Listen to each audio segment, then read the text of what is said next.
আসসালামু আলাইকুম আলহামদুলিল্লাহি ওয়াহদা ওয়াসসালাতু ওয়াসসালামু আলা মান লা নাবিয়্যা বা'দা। সম্মানিত দেশ বিদেশের দ্বীনি মুসলিম ভাই বোন, আপনারা অবগত আছেন আমাদের জামিয়া সালাফিয়ার একটি বড় শাখা দাওয়া ইলাল্লাহ। দাওয়া ইলাল্লাহর একটি গুরুত্বপূর্ণ কাজ হচ্ছে ত্রাণ বিতরণ করা, যা বাংলাদেশের বিভিন্ন বন্যা কবলিত এলাকায় এবং বিভিন্ন সমস্যায় যারা জর্জরিত তাদের পাশে দাঁড়িয়ে আমরা তাদেরকে ত্রাণ দিয়ে থাকি। বিশেষভাবে ফিলিস্তিনের গাজা এলাকা আমরা বেশ কয়েক বছর থেকে ত্রাণ দিয়ে আসছি। সেই সুবাদেই আমরা কুরবানিরও প্রজেক্টের দায়িত্ব পালন করে আসছি। আমরা এবছরও চাচ্ছি আমাদের দেশ সহ ফিলিস্তিনের গাজা এলাকায় এবং ফিলিস্তিনের যারা অসহায় মানুষ মিশরে অবস্থান করছে তাদের মাঝে আমরা ত্রাণ বিতরণ করব ইনশাআল্লাহ। অর্থাৎ আমরা তাদের মাঝে কুরবানি ব্যবস্থা করব ইনশাআল্লাহ। সম্মানিত দ্বীনি ভাই বোন, যদি আমরা বাংলাদেশে একটি কুরবানির পশু কিনি তাহলে একটি ছাগলের দাম লাগে 15 থেকে 20,000 টাকা, আর একটা গরুর দাম লাগে সাধারণত 1 লক্ষ থেকে 1,20,000, 1.5 লক্ষ এরকম। আর যদি আমরা ফিলিস্তিনে বা মিশরের কোন এলাকায় ফিলিস্তিনের গাজার অসহায় মানুষকে কুরবানি দিই তাহলে একটি দুম্বার দাম লাগবে 25 থেকে 30,000 টাকা, আর একটি গরুর দাম লাগবে প্রায় 2 লক্ষ টাকা।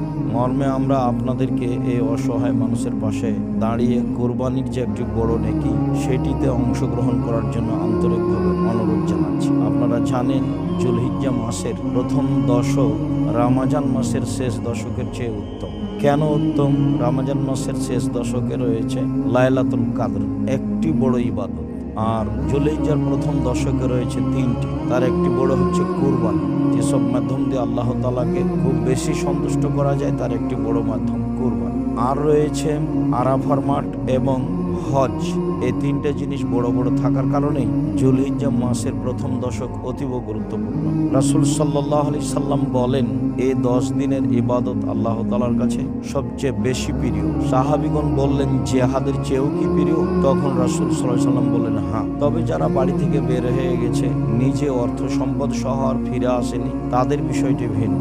বুখারী মুসলিমের অত্র হাদিসে যে যুলহিজ্জা মাসের প্রথম দশককে এভাবে মূল্যায়ন করা হলো, এই মূল্যায়নের আমাদের কর্ম কি?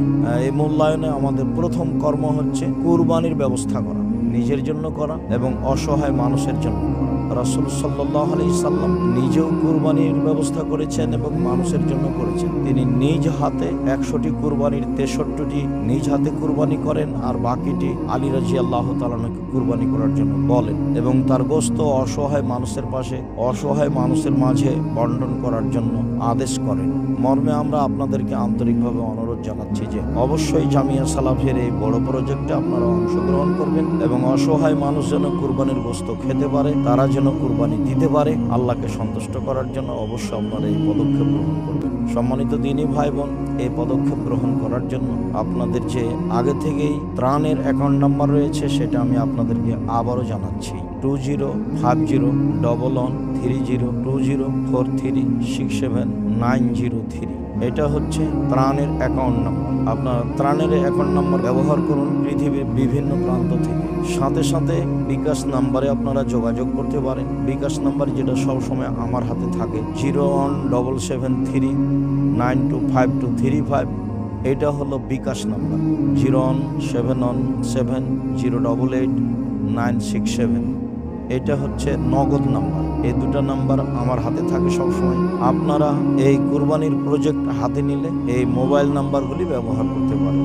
এছাড়াও যেটা ত্রাণের নাম্বার বললাম সেটা আপনারা ব্যবহার করবেন। সম্মানিত দেশ বিদেশের দ্বীনি ভাই বোন, আমি আপনাদেরকে এই কুরবানির প্রজেক্টে অংশগ্রহণ করার আন্তরিকভাবে অনুরোধ জানিয়ে আপাতত আজকের মতো কথা শেষ করছি। দোয়া করি আপনাদের জন্য, আল্লাহ যেন আপনাদের এই অসহায় মানুষের পাশে দাঁড়িয়ে কুরবানি দেওয়ার ব্যবস্থা করে দেয় এবং এই বড় ধরনের নেকিতে অংশগ্রহণ করার সুযোগ দেয়। আল্লাহ তুমি এটা কবুল করো। আল্লাহুম্মা আমিন। আসসালামু আলাইকুম।